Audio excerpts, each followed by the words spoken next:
우리가 지난 여름 동안 계속해서 엘리야의 이야기를 하나님께로부터 들었습니다. 엘리야와 함께 지냈던 지난 여름인데요. 벌써 이제 7번째 마지막 그 말씀을 우리가 함께 나누게 되었습니다. 그래서 그 7번째 정도 되면 이제 첫 번째에 어떤 말씀이 있었는지는 잘 기억이 거의 나시는 분들 없으실 겁니다. 그래서 우리가 지난 6주의 말씀 가운데서 우리가 어떤 말씀들을 하나님께서 우리에게 주셨는지를 다시 한번 살펴보면요. 먼저 첫째 날 그 엘리야에 대해서 우리가 소개를 받을 때 그가 디셉 사람이라고 하는 것에 대해서 주목했습니다. 이 디셉이라고 하는 것 자체가 뭔가 이렇게 우거하다라고 하는 그 뜻을 갖고 있거든요. 그리고 어떤 지파에 속하지 않고 또 아버지가 누구인 줄도 모르고 디셉 사람 엘리야 이렇게 하면 그 디셉이라고 하는 지역 자체가 그 요단 동편에 있는 말하자면 이방의 어떤 경계에 있는 땅이거든요. 그래서 그곳이 주로 이제 이스라엘 사람들과 이방인들의 어떤 경계가 모호한 어떤 그런 지점. 예수님께서도 갈릴리와 납달리 지역에서 사역하셨다라고 하면 유대인들 지역이라기보다는 오히려 약간 북쪽의 이방인 경계 지역에서 이렇게 사역하셨다라고 하는 것을 의미하는 것처럼 엘리야도 정황상으로 보면 이방인이 아니었겠는가. 그러니까 그 디셉이라고 하는 그 지명의 디셉 사람이라고 하니까요. 보통 이제 그 지파에 속한 사람들은 무슨 지파 누구의 아들 이렇게 선지자들을 소개하는 반면에 보통 성경에서 구약 성경에서 이방인들 소개할 때 어디 사람 그러니까 말하자면 겐 사람 갈렙이라고 하는 사람이 유다 지파에 나중에 이제 편입되긴 하였습니다만은 겐 족속이었던 것과 같이 이방인이 아니었겠는가. 그래서 이스라엘의 회복을 바라고 또 오히려 이 멀리 있기 때문에 이스라엘에서 이렇게 떨어져 요단의 그 동쪽에 그 요단 건너서 항상 이스라엘의 어떠한 그런 상황들을 위해서 기도하고 또 이스라엘 품고 기도하고 또 회복을 위해서 애통해야 하는 그러한 이방의 남은 자들 또 우리의 교회 마지막 때의 그리스도 예수의 길을 예비하는 교회에 대한 말씀이 아니었겠는가라고 하는 것을 우리 가운데 주셨습니다. 그래서 엘리야라고 하는 사람은 어떤 특정한 한 인물이 아니라 주님의 때를 예비하기로 결단한 그러한 우리에게로 그 한 개인이 열려서 계시되어 있습니다. 그래서 그것이 이제 교회이고 마지막 때에 엘리야가 다시 와야 할 것이다 라고 성경이 우리 가운데 말씀하고 있고요. 그때 엘리야가 다시 와서 그리스도 예수의 메시아의 오실 길을 그렇게 예비할 것이라고 말씀하셨죠. 그러니까 우리가 지금 마지막 때에 엘리야의 사명이 있는 것입니다. 이 이방의 남은 자들로서 또 먼 데 있는 자들로서 그렇게 그 하나님의 나라가 회복되기를 소망하고 바라는 그런 그 소망을 품은 자들이라고 하는 것을 우리에 대한 부르심이라고 하는 것을 주님이 말씀하셨죠. 또한 엘리야가 이 땅 가운데 와서 그러면 행하는 일이 무엇이냐면 엘리야가 기적을 베풀고 사람들을 다 뒤집어지게 하고 이러한 것이 아니고요. 거기에 초점을 맞춰 있지 않고 자세히 성경을 묵상하면 말라기서에서도 말씀하신 것처럼 엘리야가 그가 와서 무엇을 하냐면 자녀들의 마음을 아비들에게로 돌이키게 하겠다. 또 아비들의 마음이 자녀들에게로 돌이켜지는 일들이 일어날 것이다. 그러니까 엘리야가 이 땅 가운데 와서 행하는 일은 말하자면 이 세대와 세대의 연합 또 다음 세대가 열리게 되는 것 거기에 대해서 마음이 열리는 것에 대해서 말씀하십니다. 그래서 우리가 우리 교회가 이제 가정교회를 세워나가고 함께 가정교회를 이루는 것을 향해서 나아가고 있습니다만은 이게 참 어려운 일이죠. 그러니까 그냥 가족들이 같이 모여서 예배드린다 또 몇몇의 가정이 함께 연합해서 예배드린다라고 하는 것이 그냥 열면 굉장히 쉬울 줄 알았는데 늘 매주 그것이 전쟁과도 같은 일이고 또 특별히 이제 아버지가 어머니가 그 자녀들과 함께 예배드린다라고 하는 것이 함께 그렇게 말씀을 나누고 예배드린다라고 하는 것이 마음이 서로 이렇게 돌이켜진다라고 하는 것이 일종의 기적이라고 하는 것을 우리가 가정교회에 섬기고 가정교회 재단을 세워나가는 모든 우리 성도들이 이렇게 깨달아가고 있습니다. 참 어려운 일이죠. 맨날 밤낮 없이 그렇게 그냥 같이 생활을 하다가 갑자기 또 예배를 같이 드려야 된다라고 하니까요. 참 어려운 일이고 우리 이렇게 예배팀에서 예배 인도를 하고 찬양을 하고 이러는 거는 할 수 있지만은 가정에서 부모님 앞에서 같이 찬양합시다, 우리 같이 찬양하고 하나님께 예배합시다 하는 건 참 어렵다라고 하는 것을 실제로 우리가 이렇게 체험하게 됩니다. 그래서 엘리야의 길이라고 하는 것은 우리 가운데로 열린 하나님의 부르심이고, 우리가 다음 세대와 또한 뭐 가정에서 또 교회에서 또 나라에서 이렇게 연합되는 그러한 일인 것을 주님께서 우리에게 말씀하셨습니다. 그것이 이제 첫째 날의 엘리야의 말씀이고요. 또 두 번째 말씀은 이제 그릿시냇가의 엘리야인데요. 그릿시냇가에 가서 숨고 그곳에 시냇물을 마시라고 말씀하셨죠. 시냇물을 마신다라고 하는 것이 무엇이냐면, 이게 이제 우리가 그 광야에 또 그릿시냇가의 야성을 우리가 회복해야 되는데, 그냥 종교적으로 그리스도 예수를 믿는 그러한 삶은 어떻게 되냐면 자기의 초점이 맞춰지게 됩니다. 그래서 우리가 뭐 별로 하나님의 나라나 사명 이런 것에는 별 큰 관심이 없고, 그냥 내가 위로받고 내가 은혜 받고 내가 그냥 하나님의 사람으로서 조금 건전하게 온전하게 그냥 사는 것 가운데 우리 초점이 맞춰져 있죠. 그러나 그릿시냇가에서 그 시냇물을 마시라고 하는 그 말씀 가운데, 그 시냇물이라고 하는 것이 다 나할이라고 하는 것이 다 언약에 초점이 맞춰져 있음을, 그러니까 하나님께서 우리 가운데 주신 어떤 분깃, 상속, 하나님이 우리에게 줄로 지어주신 구역이 있다는 거예요. 우리의 삶 가운데 우리가 보내심을 받은 이유가 있다는 것입니다. 그것을 우리가 마셔야 되겠네. 그것이 우리의 삶의 어떠한 이유가 되고 우리 삶을 이끄는 어떠한 그런 물이 되어야 되겠는데, 우리가 다른 물을 마시고 있다는 거죠. 다른 물에 목말라 하고 있다는 것이죠. 그 물은 돈입니다. 그래서 그냥 돈이 없어서 내가 행복하지 않고, 돈을 많이 벌게 해주시는 하나님, 부자가 되면 헌금도 많이 할 수 있고, 그래서 열방을 변화시킬 수 있다. 우리가 이런 생각을 하면서 이제까지 살아왔고 또 예수를 믿어왔었던 것이죠. 근데 주님께서는 그것이 아니고, 그리고 거기서 나와서 그릿시냇가로 가서 거기서 시냇물을 한번 마셔봐라. 정말 그 천연에 하나님께서 원래 우리에게 본래 주셨던 사명, 우리가 이 땅 가운데 온 정말 본질적인 이유, 그리스도 예수의 나를 예비하기 위해서 세워진 교회에 대한 사명을 우리 가운데 주셨다는 것입니다. 그래서 사명이 나의 마실 물이 되는 것, 그것이 바로 시냇물을 마시는 것의 참된 의미인 것입니다. 그리고 셋째 날 이 말씀에서는 우리가 사르밧 과부의 아들이 죽은 사건을 보게 되었죠. 그래서 사르밧 과부가 이거 한 끼 먹고 이제 아들과 함께 죽어야 되겠다, 이제 이 세상을 떠나야 되겠다라고 결심하고 그렇게 먹고 있을 때에 엘리야가 와서 나에게 먹을 걸 좀 달라. 그러니까 우리 지금 이거 한 끼 먹고 죽으려고 하는데 먹을 걸 달라고 하는 그 엘리야에게 사르밧 과부가 자신들의 먹을 마지막 양식을 함께 먹었을 때 그게 마지막 만찬과 같은 것이었거든요. 근데 그게 계속됐던 거죠. 병에 그 가루와 기름이 끊이지 않았다라고 하는데, 그런 그러한 날들이 이제 계속 되다가 어떻게 보면 이제 그 사르밧 과부가 부자가 된 게 아니라 하루하루 그렇게 함께 연명해 갔다는 거죠. 정말 요번이 마지막이다. 요거 한번 하고 이제 끝이다.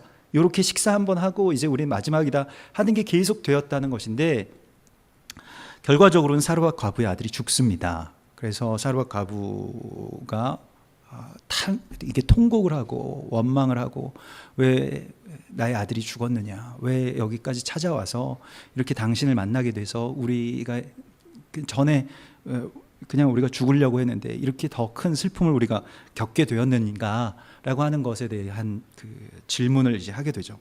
왜 내 아들이 죽었는가? 우리도 뭐 자녀 잃은 슬픔에서 아직도 이 한국 사회가 아직도 벗어나지 못하고 있죠. 죽은 자식들이 돌아올 수 없음을 알면서도 잃은 것에 대한 어떤 안타까움이 아직도 그 눈물이 계속해서 흐르고 있습니다. 우리가 세월호의 사건을 겪은 지가 얼마 되지 않고 또 그 슬픔들이 아직 채 아물지 않았을 때 왜 우리의 자녀들을 빼앗겼는가, 왜 우리의 자녀들이 죽었는가라고 하는 것에 대한 질문을 우리가 우리 스스로에게 또 하나님께 그렇게 하게 되죠. 그때의 그 세 번째 날에 어떤 그 사건에 대해서 우리가 함께 나누었는데요. 그것이 다니엘 펄이라고 하는 미국인 기자에 대한 이야기였습니다. 2002년에 파키스탄의 카라치에서 인터뷰 도중에 납치돼서 그 탈레반에 의해서 이렇게 그 참수되는 그 영상이 유튜브에 이렇게 그 말하자면 그 중계가 되고 유튜브의 그 영상을 그것을 보지 말았어야 할 그의 아버지가 그럼에도 불구하고 아들의 마지막 모습을 보고 싶다고 해서 그 영상을 보게 되죠. 그 아버지는 이제 주데아 펄이라고 하는 미국의 아주 저명한 그 과학 철학자이고 UCLA 교수이고 튜링상을 수상했던 아주 그 유명한 과학자였는데요. 그는 아들의 죽음에 대해서 외면하고 망각하는 대신에 직면하기로 결심하고 계속해서 그 아들의 사진을 자신의 그 연구실 앞에 붙여놓고 또 아들이 태어났을 때부터 또 그 파키스탄에서 그렇게 참수당할 때까지의 모든 과정들을 계속해서 다시 자신의 어떤 머릿속으로 그 컴퓨터 과학자이기 때문에 계속해서 시뮬레이션을 했다고 합니다. 그래서 왜 죽게 되었는가? 아들의 죽음의 이유, 원인은 무엇일까? 그 원인에 대해서 계속해서 생각하고 또 생각했다는 것이죠. 너무나도 고통스러웠지만 계속해서 생각했을 때 그가 낸 어떤 결론은 그 어떤 컴퓨터 그런 프로그래밍 용어라고 하는데요. 이 개입을 요구받았다라고 하는 것이었습니다. 그러니까 우리가 또는 컴퓨터라고 하는 어떤 시스템이 서로에게 개입을 요구할 때가 있다는 것이죠. 그래서 그 intervention required라고 하는 컴퓨터 용어를 결론적으로 이렇게 그가 사람들한테 이렇게 나누게 됩니다. 하나님께서 하나님의 나라 또 하나님의 역사에 대해서 그냥 하나님이 그냥 꾸려 나가실 테니까 너희는 그냥 너희 행복하게 살아라 이렇게 말씀하신 것이 아니라 우리에게 그 개입을 요구하셨다는 것이죠. 하나님의 나라의 역사에 대한 개입을 우리에게 요구하셨다는 것입니다. 그 요구 때문에 내 아들이 죽게 되었다. 그래서 이 죽음이라고 하는 것이 슬픈 것이 아니고 또 허망한 것이 아니고 내 아들의 죽음은 어떤 역사에 대한 개입이 되었다라고 해서 그 이후에도 계속해서 특별히 어떤 그 상호 소통에 대한 것에 대해서 우리가 그렇게 부르심을 받았다라고 생각해서 그 주데아 펄이 이 재단을 만들어서 그 아랍인들에게 히브리어를 가르치고 또 이 유대인들에게 이 아랍어를 가르치는 어떤 그러한 그 언어 그 소통의 활동들을 활발하게 지금까지도 하고 있다라고 하는 것을 함께 나누었습니다. 그리고 하나님께서 우리에게 하나님 나라의 역사에 대한 개입을 요구하신다. 그 요구에 우리가 어떻게 반응할 것이냐라고 하는 것을 우리가 깨달아야 하고 우리의 자녀들이 죽는 것, 예수 그리스도께서 이 땅에 오실 때, 또 모세가 이 땅 가운데서 태어났을 때 아들들의 죽음들이 있었다라고 하는 것, 그 아이들의 울음소리가 무엇이겠는가라고 하는 것에 대해서 우리가 깊이 생각해야 할 것입니다. 하나님께서 교회에게 계속해서 어떤 하나님 나라의 역사에 대한 개입을 원하고 계시는 것을 또 요구하고 계심에 대한 목소리를 우리가 듣게 됩니다. 그리고 네 번째 주에는 우리가 아합과 오바댜에 대해서 나누었는데요. 마치 히틀러와 같은 아합, 그러니까 아합의 통치 시대는 이스라엘의 가장 황금기였습니다. 주변 국가들에게 조공을 받았던 몇 년 안 되는 시기 중에 하나이거든요. 이스라엘이라고 하는 나라가 우리는 아합 왕을 최악의 왕으로 그렇게 성경에서 묘사하기 때문에 그렇게 기억하지만은 실제로 사람들이 살기에는 제일 좋았던 시대였던 것이죠. 왜냐하면 이세벨이라고 하는 그 두로의 왕의 그 딸, 그 엣발이라고 하는 그 두로 왕의 딸과 무녀이자 딸이죠. 결혼을 하면서 뭘 얻었냐면 두로의 항구를 얻게 됩니다. 이스라엘은 항구가 없기 때문에 지중해 연안에 항구를 만들 만한 어떤 그런 해변이 없기 때문에 항구만 있으면 이스라엘은 세계의 중심이거든요. 아프리카에서 올라오는 물자들을 유럽으로 보내기 위해서 그곳에 어떤 가장 지정학적으로는 가장 중심부에 위치합니다. 세계 지도를 다시 한번 펼쳐놓고 세계 지도 보면 우리나라가 그 가운데 나와 있는 지도 보통 우리가 많이 봅니다만은 세계의 어떤 중심이라고 할 수 있는 중심의 그 중심부를 동서남북으로 중심부를 찍으면 딱 이스라엘 그 예루살렘 부근 정도가 될 것입니다. 그곳에 그러한 항구를 얻고 그것을 그러니까 굉장히 많은 부를 얻는 대신 뭐를 내주었냐면 제단을 내주죠. 그래서 바알 제단 와서 세워라. 아세라 제단 뭐 크게 우리 하나님 믿으니까 그거 뭐 그냥 이세벨이 하라는 대로 그냥 해주라. 이렇게 해서 바알 선지자, 아세라 선지자가 이제 850명 들어오게 되고 그들이 이 제단들을 점점 다 장악해 나가고 이스라엘은 결국에는 이제 바알을 섬기는 그런 국가가 되어버린 것이죠. 지금 우리나라도 뭐 창조 경제를 하겠다고 해서 중동 지역의 어떤 오일 머니를 다시 끌어들여야 된다. 그래서 뭐 그것 때문에 많은 뭐 여러 가지 논의들을 하고 실제로 많은 거래들이 이제 있었던 것을 우리가 뭐 그 당시에 우리 메르스 사태가 일어났던 그 시점인데, 그래서 이렇게 중동에서 뭔가를 이렇게 끌어온다, 아랍에서 뭔가를 이렇게 그 돈을 끌어오겠다라고 해서 같이 이제 뭐 무엇인가가 그런 어떤 뭐 바이러스 같은 것들이 우리 가운데로 끌려오게 되는 것들을 우리가 육체적으로 함께 경험했습니다. 영적으로도 아랍의 그 재단들 우리나라에 많이 세워지고 있죠. 지금 뭐 송도에도 큰 모스크가 세워지고 있고요. 아랍 특별 그러한 지역 뭐 이러한 것들이 세워지고 있고, 또 한국을 동남아시아 최대의 그러한 이 말하자면 그 할랄 푸드, 그러니까 이 할랄 푸드의 어떤 허브로 만들겠다라고 해서 지금 뭐 저쪽 그 예전에 이 익산 그 지역에 아주 대단히 그 할랄 푸드 이 단지를 조성하고 있는 것을 우리가 보게 됩니다. 그 단지를 그냥 조성하는 게 아니라 그걸 조성하기 위한 자본들이 이제 들어오게 되고요. 자본이 들어오면서 뭘 요구하냐면 이 아랍의 그런 그 알라를 섬기는 그런 제사장들, 이맘들이 이제 들어와서, 그래서 이 말하자면 그 알라가 계신 메카를 향해서 절을 하고 이 음식들이 다 알라에게 바쳐진 음식입니다라고 하고 할랄 인증을 이제 찍어주는 거예요. 그러니까 거대한 어떤 할랄 재단으로 우리 나라를 만들겠다라고 하는 어떤 그런 시도들이 있는 것입니다. 이미 그렇게 된 거죠.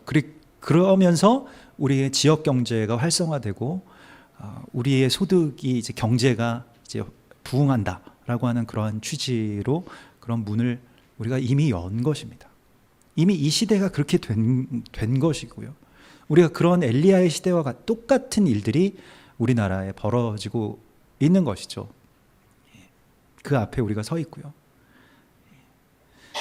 그럼에도 불구하고 그런 와중에서 오바댜라고 하는 어떤 무명한 엘리야 이야기의 최고의 영웅의 이야기를 우리 가운데 들려주십니다. 오바댜는 우리가 주목해서 보지 않았던 어떤 한 사람인데, 하나님을 여호와를 지극히 경외하는 자라고 하는 성경에서 몇 안 되는 어떤 그런 이 칭찬을 받은 사람입니다. 엘리야에게도 이런 말씀을 하나님께서 하시지 않아요.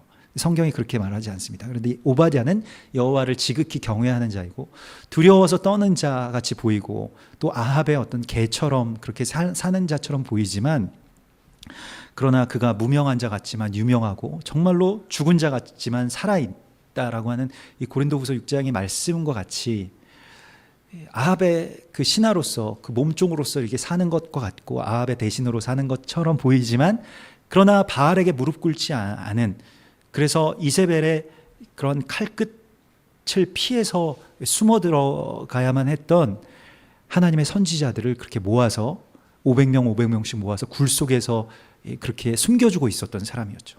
한 사람 한 사람씩 그가 찾아다녀서 어떻게든 살려야 되겠다라고 해서 살린 사람들이 1000명이나 되었다라고 하는 것입니다. 그가 바로 오바댜이고, 우리가 뭔가 하나님의 대단한 일들을 사람들에게 어떤 명성을 얻고 영적인 명성을 얻고 큰 뭐 사업을 일으키고 큰 사역을 완성했다라고 하는 것보다도 마지막 때에는 이와 같은 영웅들, 무명한 영웅들, 정말로 소리 없는 하나님의 오바댜와 같은 사람들을 하나님께서 원하고 계신다라고 하는 것을 우리가 오늘 성경에서 보게 됩니다.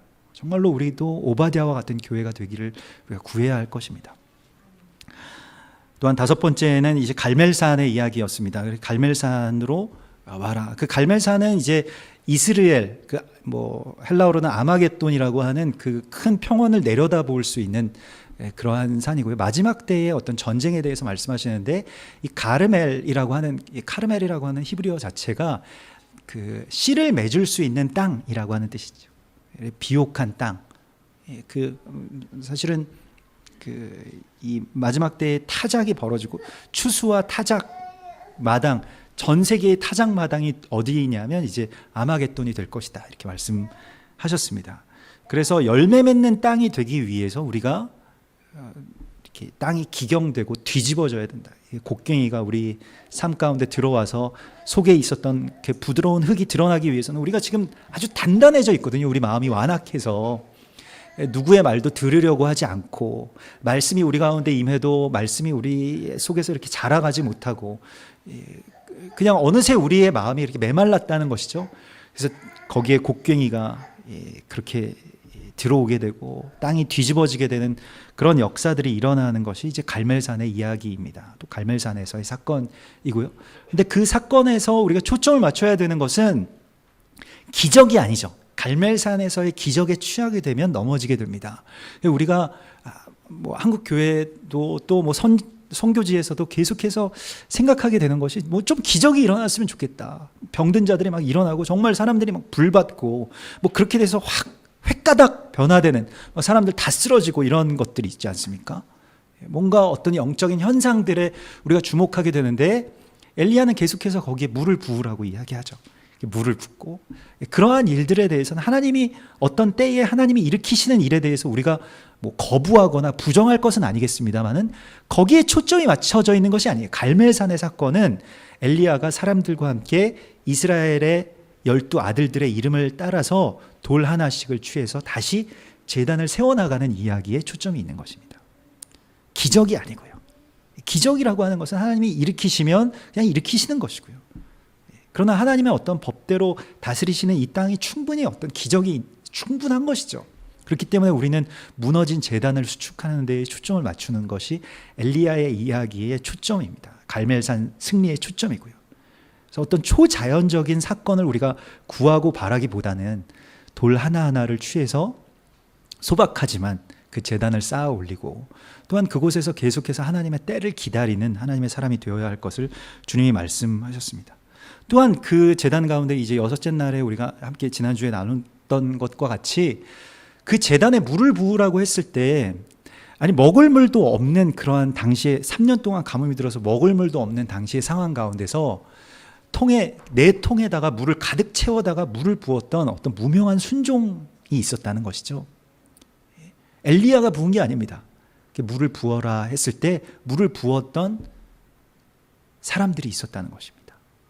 극단적인 순종, 묻지 않는, 어떻게 보면 이렇게 하면 뭐 되겠는가, 정말 밑 빠진 독에 물 붓기보다 더 심각한 일이죠. 불 붙어야 될 제단에 물을 붓는 일과 같은 일들을 행하는 자들, 그것이 하나님께서 마지막 때에 이 남은 자들에게 주시는 사명이고 소명이라고 하는 것을 우리가 함께 나누었습니다. 가나의 혼인잔치 때도 물떠온 하인들만이 아는 그 기쁨이 있었고요. 그리고 엘리야의 제단 가운데서도 이렇게 자신들의 극단적인 순종을 하나님 앞에 드렸던, 먹을 물, 마실 물들 어디 여기저기서 모아다가 하나님의 제단 가운데 그렇게 쏟는 거죠. 마지막 때를 예비하는 그 무명한 하나님의 사람들 가운데 이러한 분들이 계십니다. 물을 정말로 자신의 소중한 것들을 다 그렇게 쏟아내는 것과 같은 그런 사역을 하는 분들이 있는 것이죠.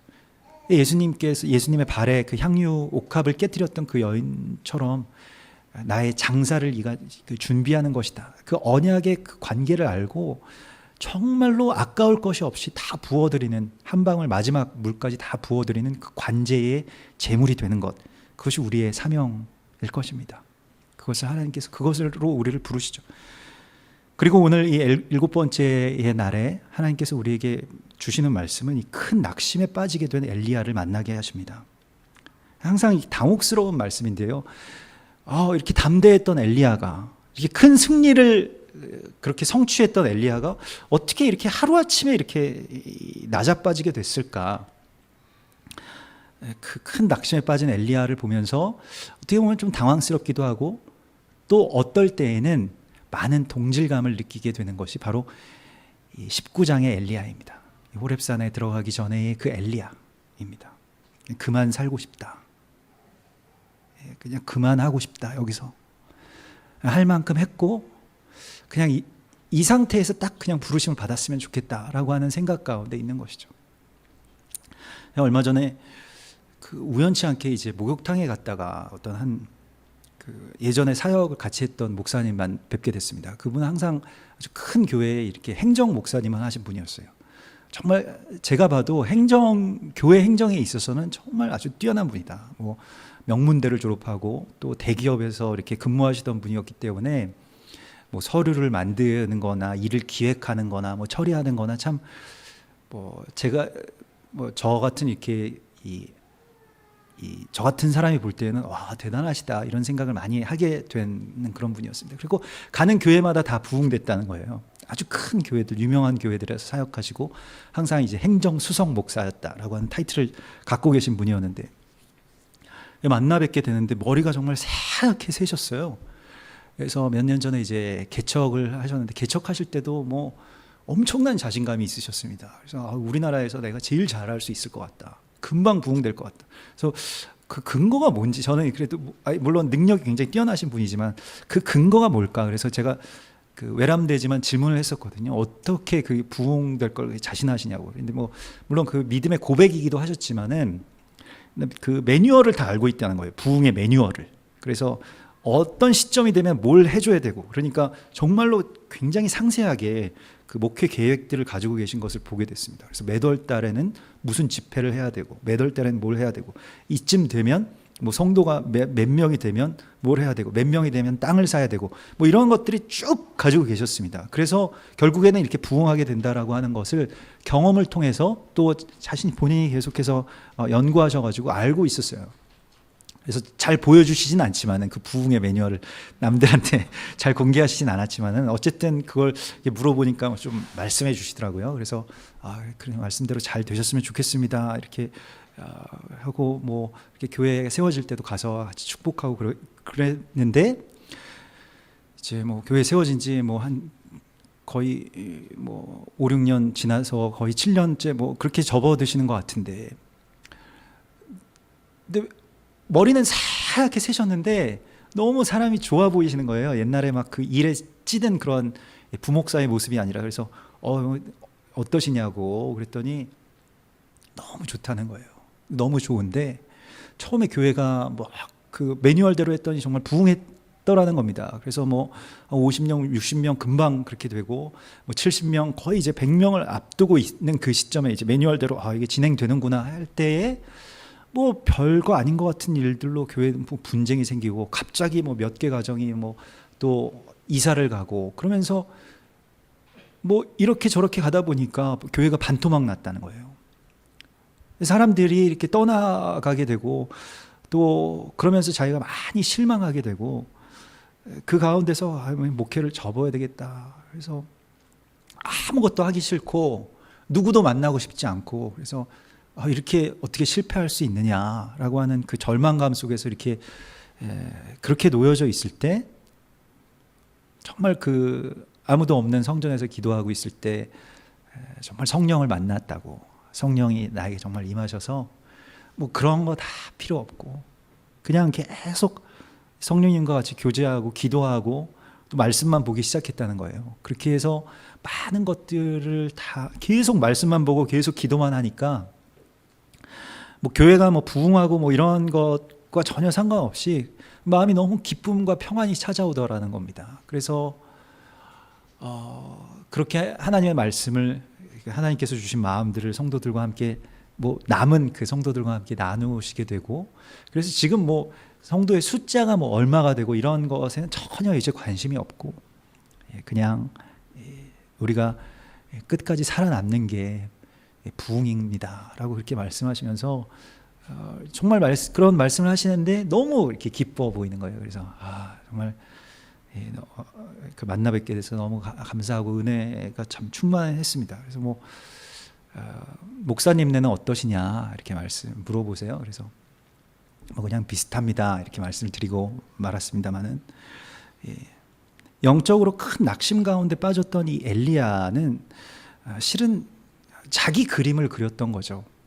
물론 하나님 안에서 그림을 그 은혜 안에서 그렸다라고 생각했습니다만은 어찌 보면 순간적으로 어떤 작은 균열이 하나가 있었던 것 같습니다. 엘리야의 삶 가운데 있어서 엘리야가 정말로 그 국가적인 어떠한 그 압력 가운데서도 굴하지 아니하고 사람들이 자기 앞에 지금 850명이 다 다른 거를 믿겠다고 하면서 막 주장하면서 그렇게 있으면 우리도 마지막 때의 이 싸움에서 앞에 850명이 있다고 생각해 보십시오.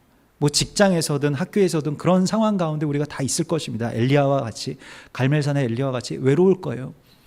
사람들은 다 이 세상의 어떤 가치와 또 이 세상의 저마다의 바알, 아세라, 그걸 바알과 아세라라고 이름하진 않지만 스스로를 속인 채로 계속해서 그걸 추구하고 있는 그 삶 가운데서도 여호와가 우리의 하나님이신 것을 선포했던 그 엘리야가 한순간에 그렇게 무너지게 된 것은 먼저는 작은 균열 때문이었죠. 그래서 18장의 그 마지막 구절을 보면, 마지막 절을 보면 엘리야에게 성령이 임하셨는데 엘리야가 막 뛰기 시작합니다. 성령이 임해서 막 뛰기, 하나님의 능력이 임해서 뛰기 시작하는데 어디를 향해서 뛰었냐는 것이죠.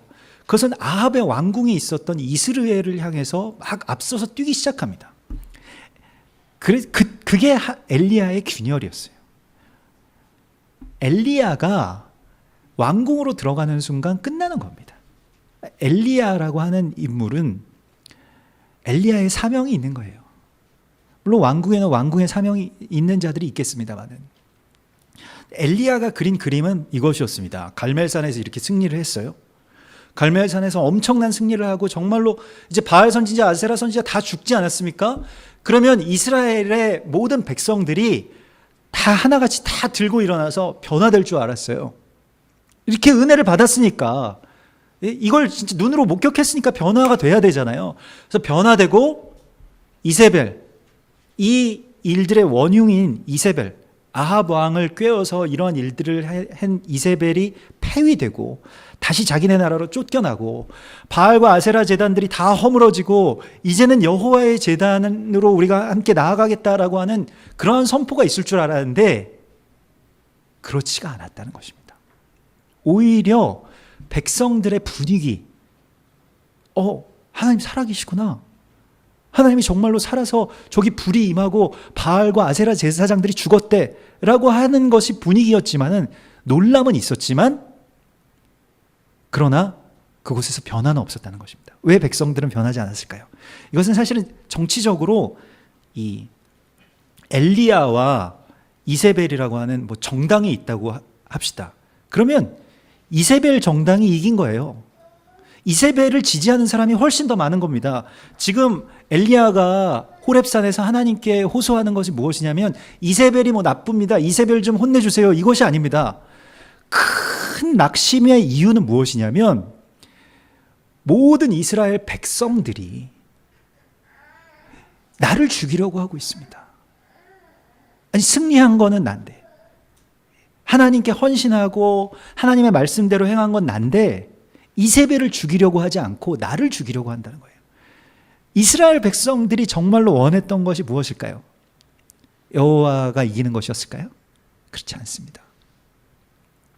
자신의 삶이 건드려지는 것을 원하지 않았던 거죠.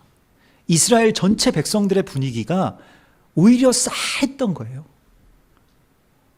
이세벨이 한마디 했다고 해서 이 엘리야가 그렇게 낙심한 것이 아니고요. 이세벨이 그런 말을 했을 때 모든 백성들의 분위기가 엘리야를 죽이는 게 차라리 낫겠다. 왜냐하면 그 전에 돈을 벌게 해줬잖아요. 이세벨은. 아니 우리의 손에 돈을 쥐어줬잖아요. 우리가 언제 이 이세벨 시대만큼 이 아합 왕 시대만큼 산 적이 있었느냐는 겁니다. 다시 가난한 시절로 돌아가고 싶지 않다는 거예요. 다시 그 길거리에 그러한 시냇가에서 시냇물을 마시는 것과 같은 그 일을 하고 싶지 않고 다시 이 주변 국가들에게 조공을 바치는 나라가 되고 싶지 않고 지금 애써 이렇게 교역을 통해서 사업이 이렇게 다 일어섰는데 이 사업 망치게 생겼다는 거예요. 엘리야 때문에. 괜히 은혜 받아가지고 가족 중에 누가 한 사람 은혜 받고 막 회심하고 이러면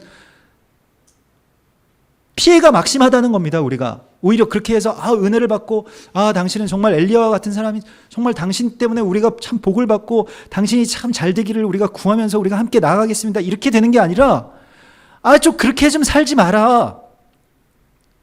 적당히 좀 예수 좀 믿고 뭘 그렇게 해서 시간과 돈과 모든 열정들을 다 거기다가 갖다가 바치냐.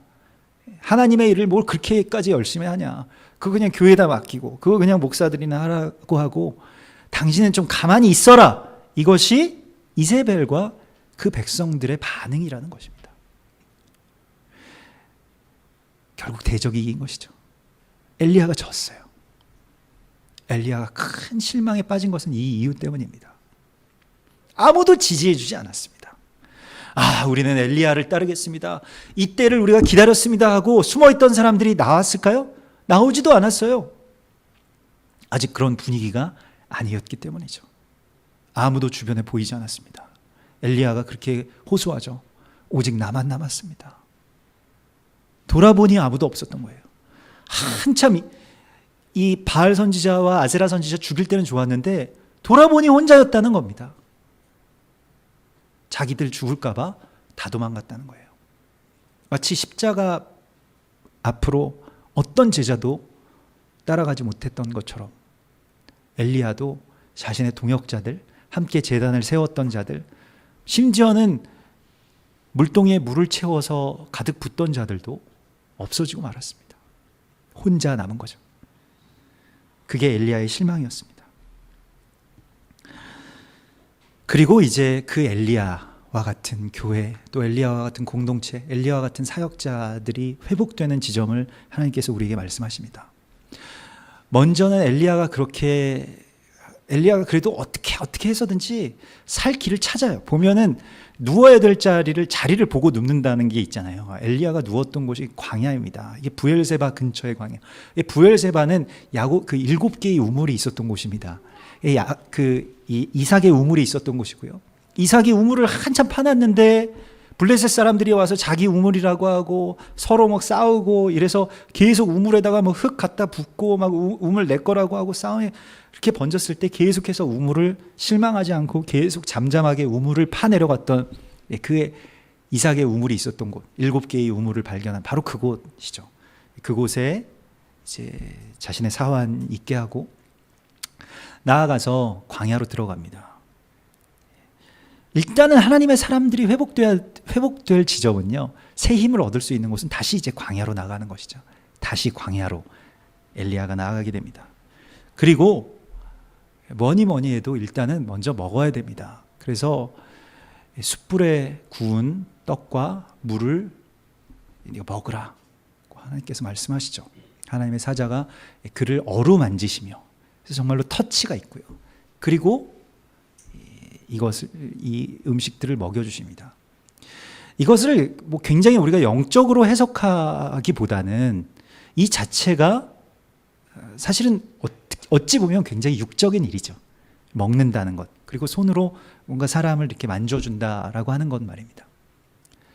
그래서 물론 지극히 영적인 일이겠습니다만은 그러나 지극히 육적인 어떤 하나님의 회복의 방식임을 우리가 알아야 합니다.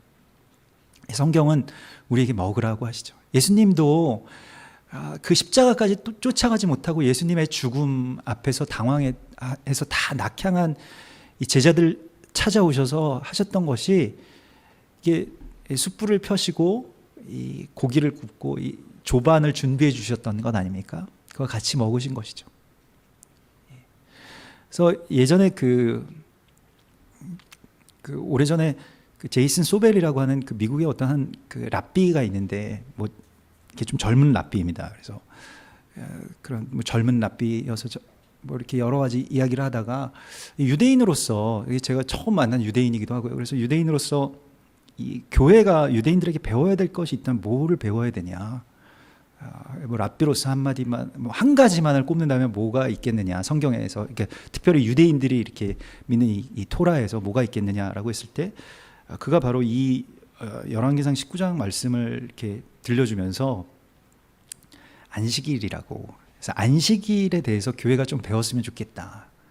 그가 이제 그 메시아닉 주거든요. 그래서 예수님을 영접한 그런 유대인인데 교회가 그 성경 안에서 잃어버린 것이 물론 뭐 주일을 지키지만은 주일 지키는 것과 안식일과 많은 차이가 있다는 거예요. 그래서 무슨 차이가 있냐? 그냥 교회 나오면 되는 거 아니냐? 이랬더니 그게 아니라는 겁니다. 안식일은 먼저 먹는 거라는 거예요. 저는 그때 안식일에 대해서 그냥 어떤 표면적인 것만 알고 있었습니다만은 그래서 안식일은 같이 가족들과 함께 집밥 먹는 날이라는 겁니다.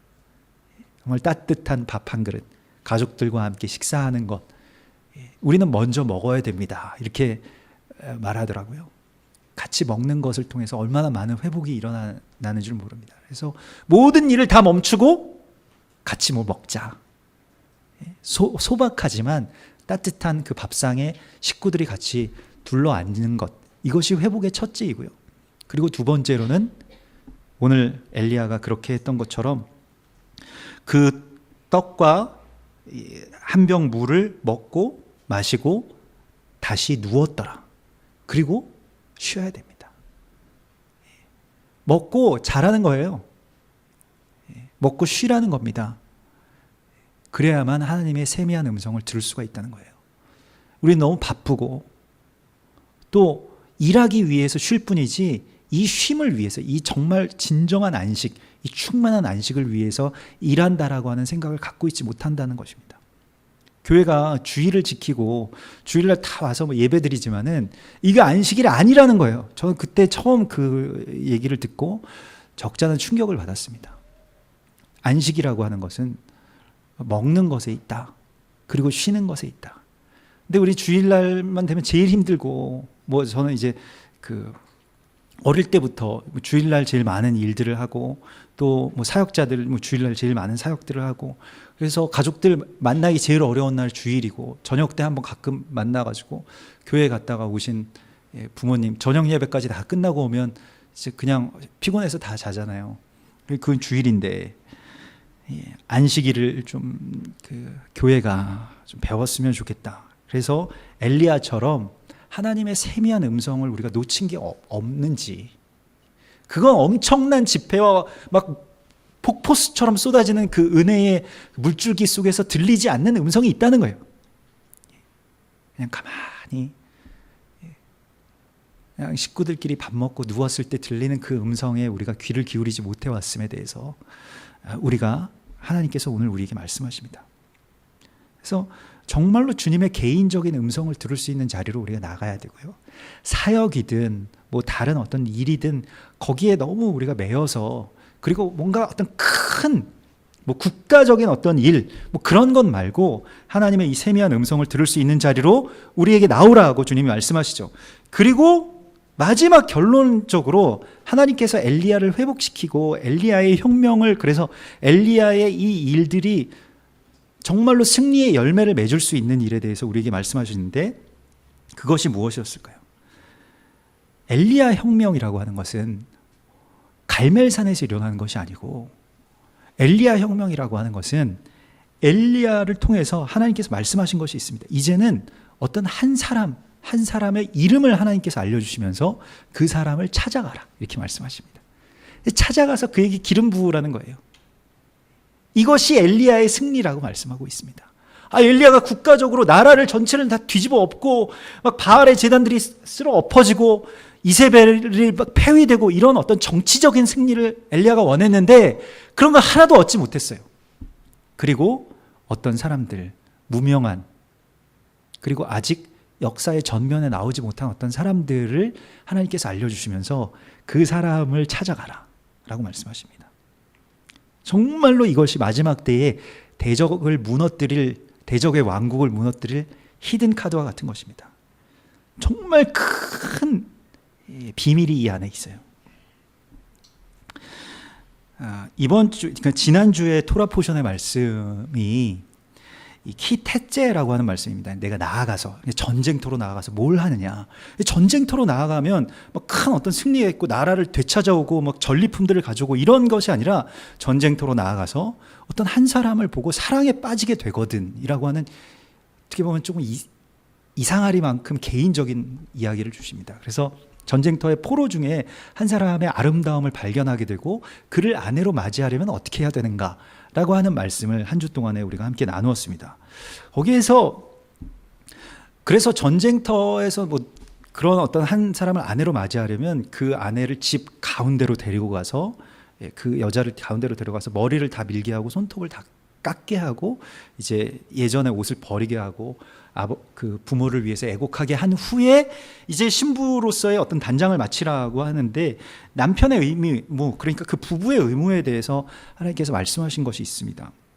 사람이 신명기서 24장 5절에 보면 사람이 새로이 아내를 맞이하였으면 이게 이제 그 토라 포션의 어떤 주제와도 같은 것인데 그 사람은 전쟁터로 나가지 말고 아무 직무도 그가 하지 말고 한가로이 1년 동안 한가하게 집에 있으라고 말씀하시죠.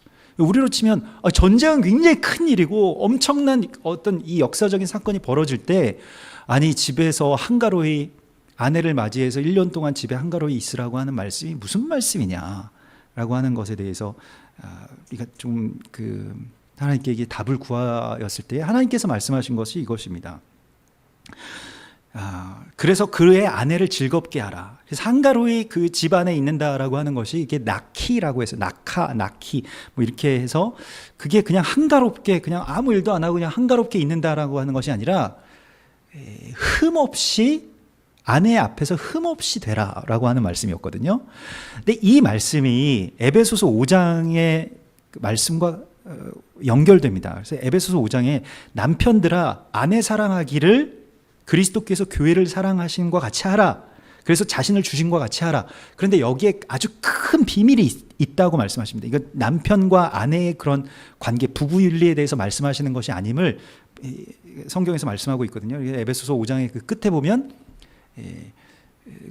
여기에 큰 비밀이 있어서 이 비밀에 포커스가 맞춰져 있지만 남편과 아내들도 잘 지내기를 바란다. 이 말씀은 맨 마지막에 있고요. 남편과 아내의 말씀이 아니라는 것이죠. 그래서 남편들아 아내 사랑하기를 자기의 몸과 같이 하라. 그리스도께서 교회를 사랑하시고 자기의 몸을 내어주신 것과 같이 하라.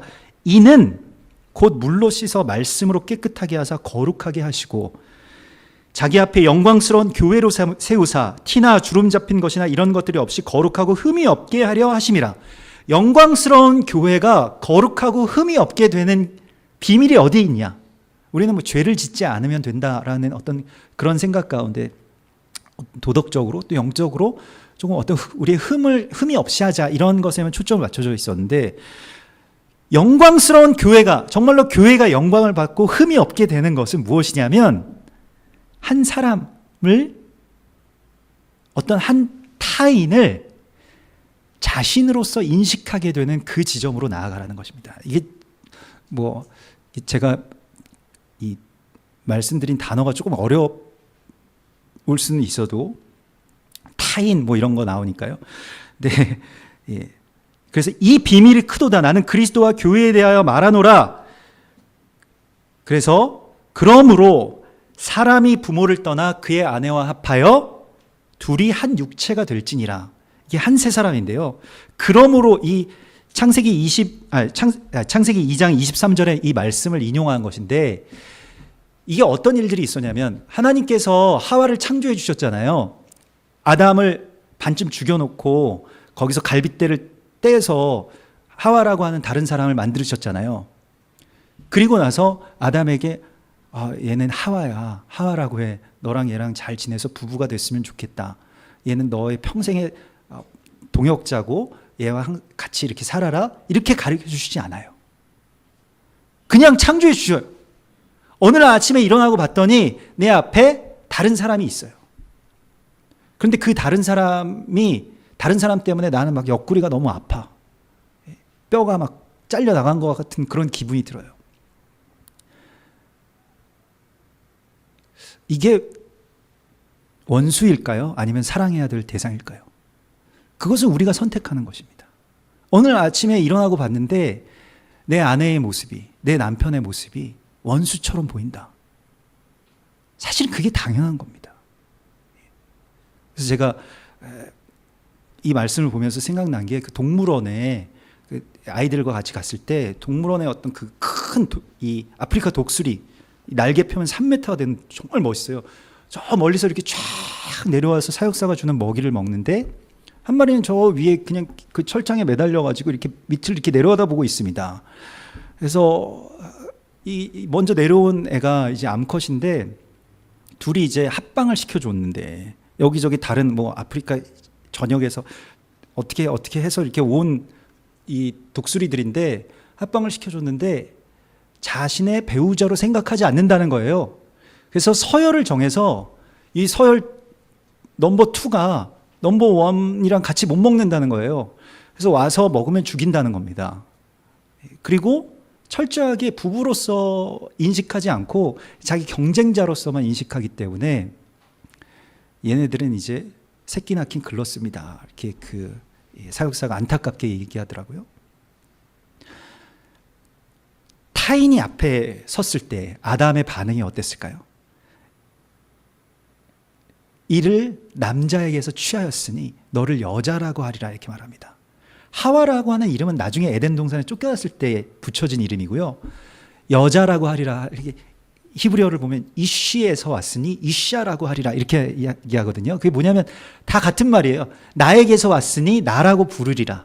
그래서 우리가 정말 사랑하는 부인에게는, 사랑하는 남편에게는, 여러분들 이제는 뭐 그렇게 부르실 분들이 없으시겠습니다만은 자기야라고 부르죠.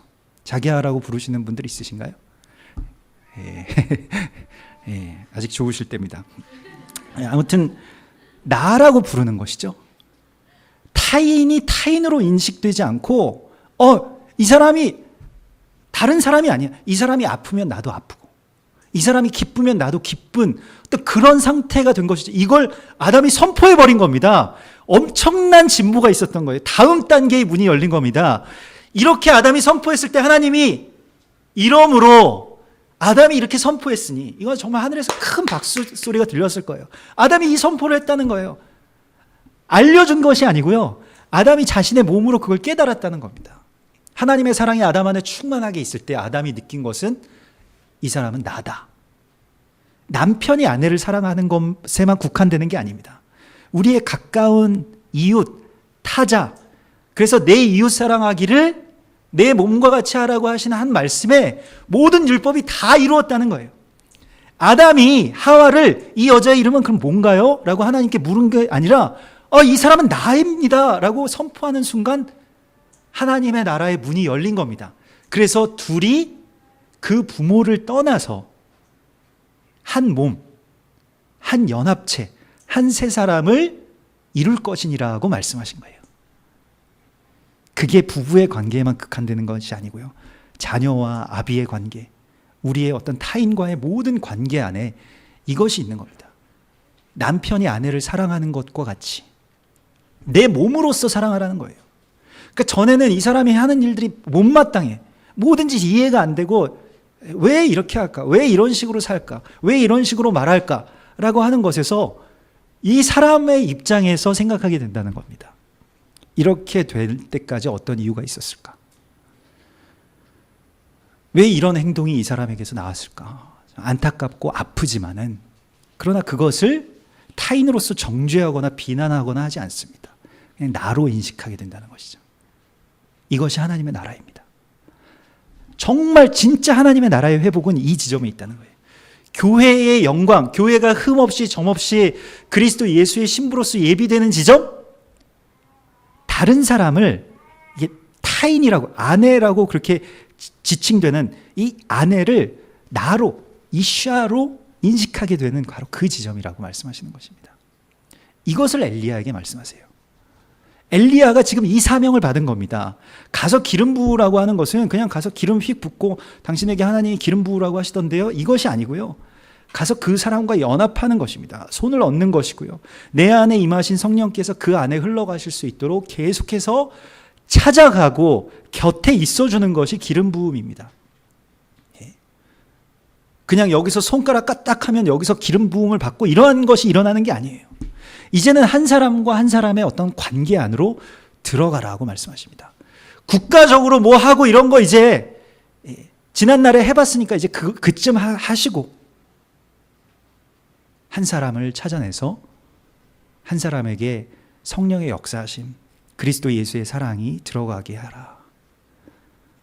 가정에서든 또 우리의 뭐 친구 간의 관계에서든 이 일들을 하라고 말씀하십니다. 예전에 제가 그 재수학원 이렇게 다닐 때 혼자서 이제 뭐 학교 뭐 신학교 이제 때려치고 이제 재수하겠다고 해서 이제 재수학원 혼자서 막 다니고 있는데 막 가족들 뭐 누구도 지지해 주는 사람들 없죠.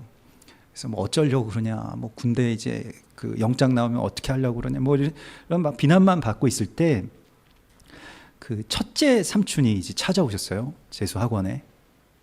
그래서 보통 이제 먼 친척들이 찾아오면 보통 어머니의 지령을 받고 올 거 아닙니까? 외삼촌이 찾아왔으니까 아 엄마가 마음 돌이키라, 다시 학교 돌아가라 이런 얘기 할 건가 보다 하고 첫째 삼촌이 이제 전화가 뭐 이렇게 찾아오겠다고 해서 이렇게 찾아오셨는데 그때는 뭐 이제 뭐 삐삐를 이렇게 보고 이렇게 했습니다만, 그래서 전화를 드렸는데 학원 앞에 계시다는 거예요. 그래서 나갔는데 정말 오래간만에 본 삼촌이었습니다. 명문대를 졸업하고 큰 회사에 늘 바쁘게, 그래서 우리나라에서 제일 일찍 퇴근하시는 분이라고, 매일 뭐 아침에 퇴근하시고 뭐 새벽에 퇴근하시고 이런 분이었어요. 그래서 잘 만나기 힘든 삼촌이었는데 만났습니다. 근데 그분이 찾아오셨어요. 찾아오셨다는 것 자체가 좀 신기한 일이었습니다.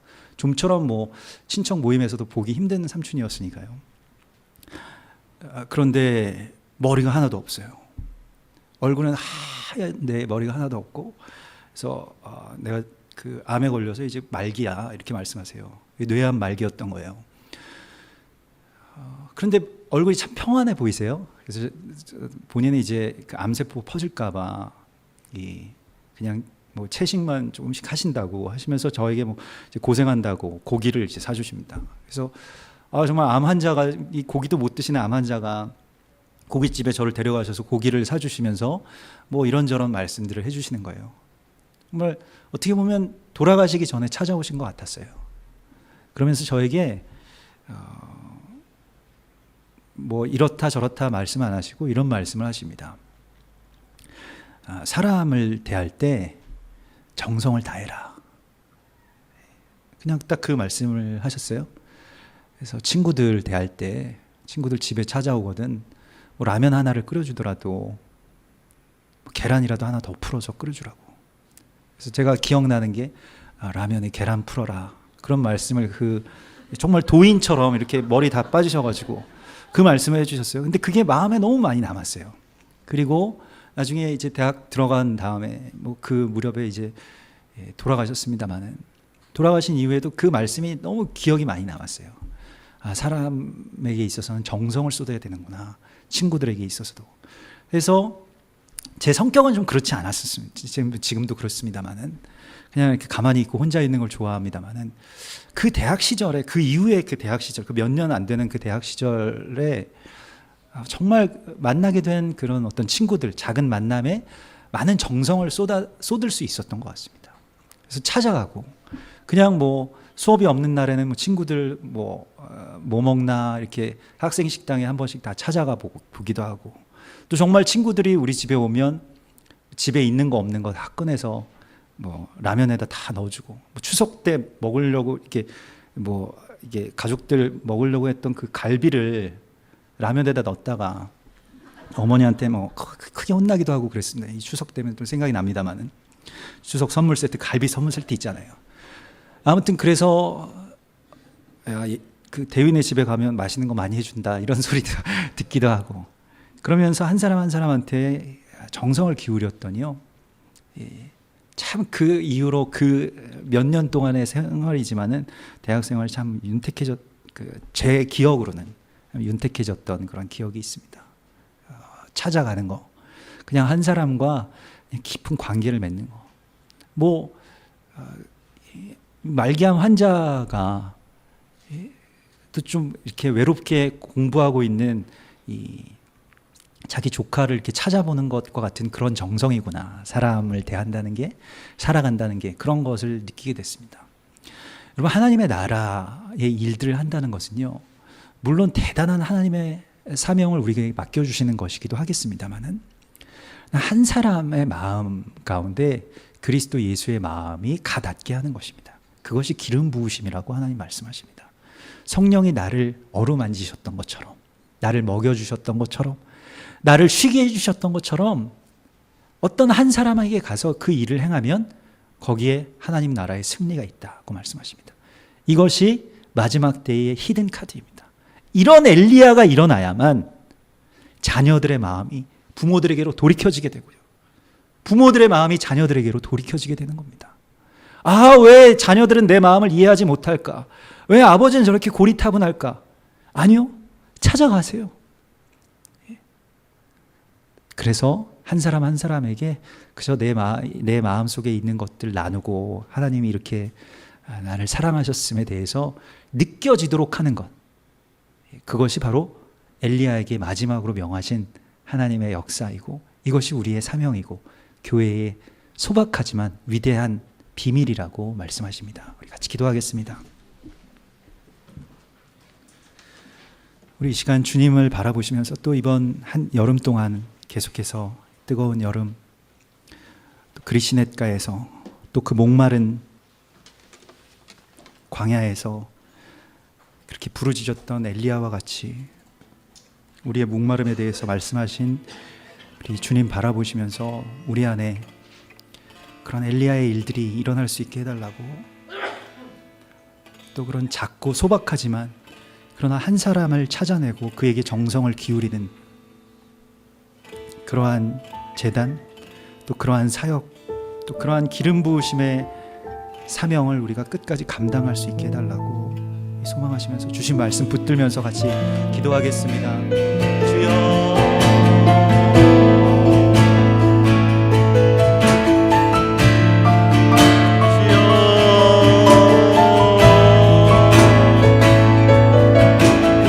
같은 엘리야의 입을 주셨사오. 주여,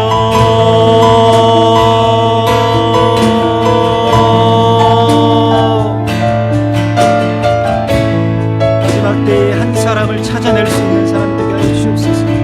한 사람의 유대인을, 한 사람의 하나님의 사람들, 나의 타인을, 주여, 우리의 주변에 주신 그 타인을, 나에게 가장 가까이에 있는 그 한 사람의 고통을 이해할 수 있고 그 한 사람의 아픔을 같이 함께 울 수 있는 자가 되길. 주님, 이 땅의 모든 관계들이 메말라. 주님,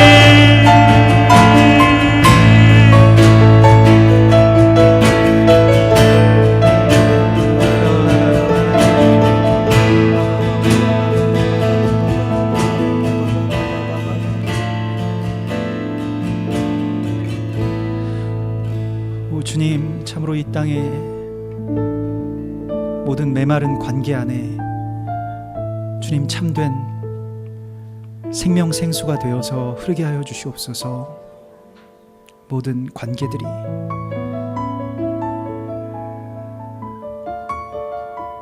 그저 돈과 욕망과 이익에 따라서 결정되는 이 시대에 성령의 역사하심, 또 성령의 깊은 애통함으로 한 사람을 찾아갈 수 있는 엘리야가 되게 하여 주시고, 한 사람에게 그리스도 예수의 사랑이 무엇인지, 성령님이 얼마나 우리 안에서 그 사람을 사랑하고 있는지를 느끼게 할 수 있는 그러한 주의 사람, 기름 부으심의 사람이 되게 하여 주시옵소서.